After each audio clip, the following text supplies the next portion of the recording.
state, please? My name is Justine Gogoa, and I am the special event coordinator here at Les Compagnons des Francs Loisirs. Okay, Justine, tell us about this organization you're launching today. The organization is Les Compagnons. The project, the big name behind the project is called Rayonnement Communautaire. The whole thing here is just to strengthen the Francophone presence and proud in the community.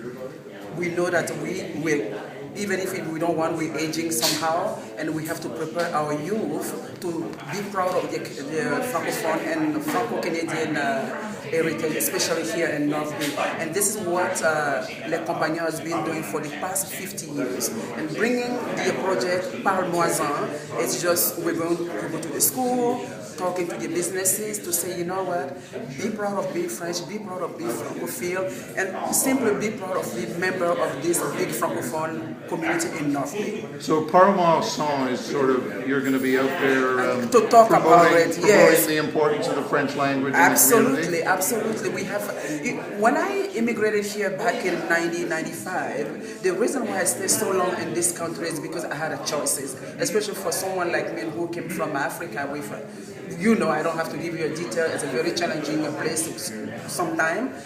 Coming to Canada, knowing that in this country you have choices of two beautiful languages, two beautiful cultures, because the culture is beyond just speaking the language. What we're trying to promote here to our youth and to the community is being Francophone is beyond say bonjour. It's a state of mind, it's a style of living, it's a very rich culture, and the youth and the community doesn't have to be ashamed about it. And we together as an Anglophone, Francophone, and Francophone community, we can be inclusive, work together, and make this city stronger. And how are you going to do this? How are you going to promote the French language within the Francophone community? Well, I used to, myself, I'm a media woman, I'm an artist, I'm an entertainer. So what I will be using my natural talent. Because when you go to talk to a youth, you don't come to the youth being too serious.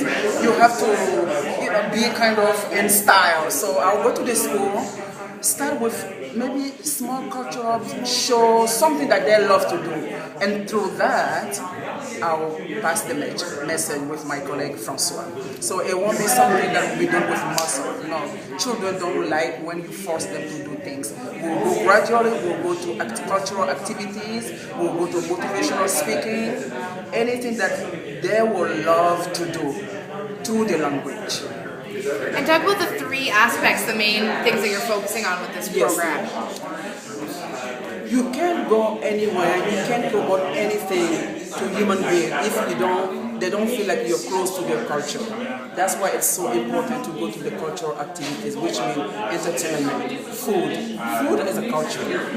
If you go to the school and you say to the children, you know what, I have a beautiful project that I need to share with you, and if you listen to me, you're going to have a free pizza. You know they will come.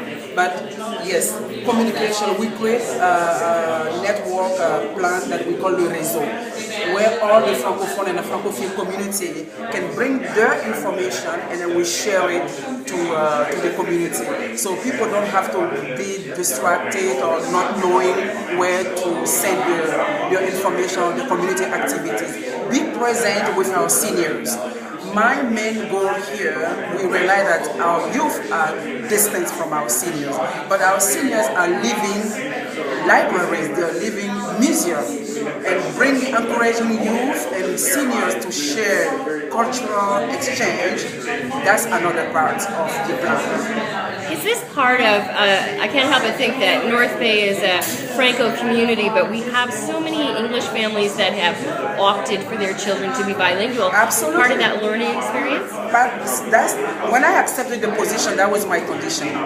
I say, yes, Francophone, I don't mind. But we have to be inclusive. Because our children hang out with Anglophone children. How you encourage your friend? Let's say they do a sleepover to my house and I'm African. I speak 7 African languages. I'm a Francophone on top of that. Children are coming, they're Anglophone. Am I going to reject them because they're Anglophone? No. So this project must be open to the whole community.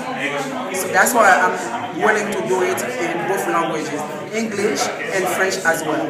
So the promotion of the Francophone culture can go through the Anglophone language.